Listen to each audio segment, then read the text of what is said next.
A coloração de Gram foi desenvolvida em 1884 pelo bacteriologista dinamarquês Hans Christian Gram, onde ele observou que as bactérias adquiriam cores diferentes quando tratadas com diferentes corantes. Assim, ele permitiu classificá-las em dois grupos: as que ficavam roxas, que foram chamadas de gram-positivas, e as que ficavam vermelhas, chamadas de gram-negativas. As bactérias foram selecionadas na natureza pela sua elevada capacidade de adaptar-se ao ambiente que as cerca, em virtude de sua grande taxa de multiplicação, bem como por sua elevada taxa metabólica. Desta forma, são utilizadas no estudo de técnicas genético-moleculares e análises bioquímicas, que vêm sendo empregadas nos diferentes campos da microbiologia. Estrutura da célula bacteriana. As bactérias são micro-organismos unicelulares e procariontes, tendo sua estrutura básica e estrutural composta por nucleoide, citoplasma, ribossomos, membrana plasmática, parede celular e material genético. Possuem também estruturas acessórias, como plasmídios, endósporos, cápsula, fímbrias, pile, glicocálice, grânulos de reserva e flagelos. Pile ou fímbrias. Essas formações são constituídas de um ou vários tipos de proteínas estruturais, denominadas pilinas. Elas se dispõem em arranjo helicoidal, formando estrutura tubular, com origem na membrana celular e se estende para fora da superfície externa bacteriana. Funcionalmente, os pílins estão implicados na adesão das bactérias a sítios específicos da célula. Uma das principais estruturas bacterianas é a parede celular, que mantém a resistência mecânica diante das diferenças de osmolaridade entre os meios intracelular e extracelular. A estrutura da parede bacteriana difere as bactérias em dois grupos específicos, as gram-negativas e as gram-positivas. Nas bactérias gram-positivas, a estrutura da parede bacteriana é unitária, composta por muitas camadas de peptidoglicano, formando uma estrutura espessa. Já nas bactérias gram-negativas, a complexidade se manifesta pela presença de duas diferentes camadas, quais sejam membrana externa e peptidoglicano. Membrana citoplasmática. Revestindo o citoplasma, logo abaixo da parede, a membrana celular bacteriana apresenta uma estrutura semelhante às membranas celulares que revestem as células eucarióticas. Tal membrana é formada por dupla camada de fosfolipídios com matrizes proteicas imersas nesta estrutura, mas não contém esteróis, com exceção dos micoplasmas. Funcionalmente, a membrana celular serve de barreira osmótica, que pode ser modificada por sistemas específicos de transporte para nutrientes e íons. Participa da síntese de peptidoglicano parietal, lipídios da própria membrana e dos lipopolissacarídeos nas bactérias gram-negativas. Produz e secreta proteínas extracitoplasmáticas encontradas na membrana celular, espaço periplasmático, membrana externa e parede, participando então do transporte de elétrons na respiração bacteriana. Flagelo. A locomoção bacteriana geralmente se faz através de estruturas móveis, ancoradas à membrana celular, denominadas de flagelos. O flagelo é constituído de três estruturas distintas, tais como filamento, gancho e corpo basal. O peptidoglicano é composto de polímeros mistos de glicanos lineares, ligados uns aos outros por cadeias laterais de aminoácidos.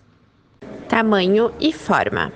A maioria das bactérias varia de 0,2 a 2 micrômetros de diâmetro, por 2 a 8 micrômetros de comprimento. Elas são descritas em três formas básicas, como coco, que é esférico, bacilo em forma de bastão ou esperilo. Os cocos são redondos, mas podem se apresentar ovais ou achatados. Eles podem se aparecer em pares, que são chamados de diplococos, ou em forma de cadeias, que são chamados de streptococos. Também podem se dividir em múltiplos planos e permanecerem agregados em formações que lembram cachos de uva, chamados de estafilococos. O exame microscópio, ou seja, a análise em microscópio de bactérias, consiste na primeira etapa laboratorial, para a identificação de uma bactéria causadora de um processo infeccioso. A bacteroscopia pode ser feita de duas maneiras, a fresco e corada. A bacteroscopia corada é realizada em esfregaços de amostras, que uma vez secos e fixados, são submetidos ao método de coloração. A coloração de Gram é considerada uma coloração simples. Materiais. Para a coloração de Gram, podem ser utilizados kits prontos ou podem ser confeccionados no próprio laboratório. Os materiais utilizados são lâminas para microscópio, óleo de imersão, lamínulas, microscópio, alça de platina, bico de Bunsen, tubo contendo solução com água esterilizada, os corantes cristal violeta de metilissafarina, o Lugol, que age como mordente, e o álcool etílico, que age como descolorante. Lembrando sempre que a organização, a atenção e os cuidados são imprescindíveis em qualquer técnica e para qualquer método no laboratório.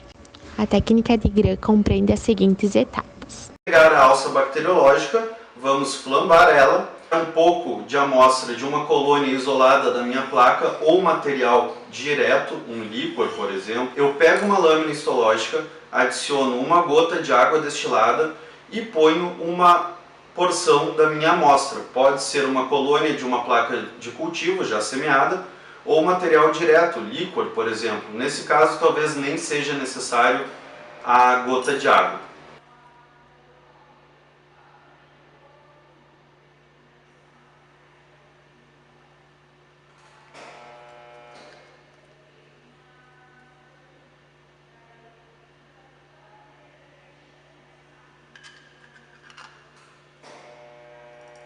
Após isso eu vou espalhar bem a amostra pela lâmina e vou deixar ela secando. Eu posso secar ela próximo ao fogo, porém é importante secar bem a lâmina para eu fixar o esfregaço, fixar as bactérias. Eu vou adicionar a minha fucsina de Gram, que tem essa cor rosada, por 45 segundos. Ela vai corar as bactérias Gram negativas.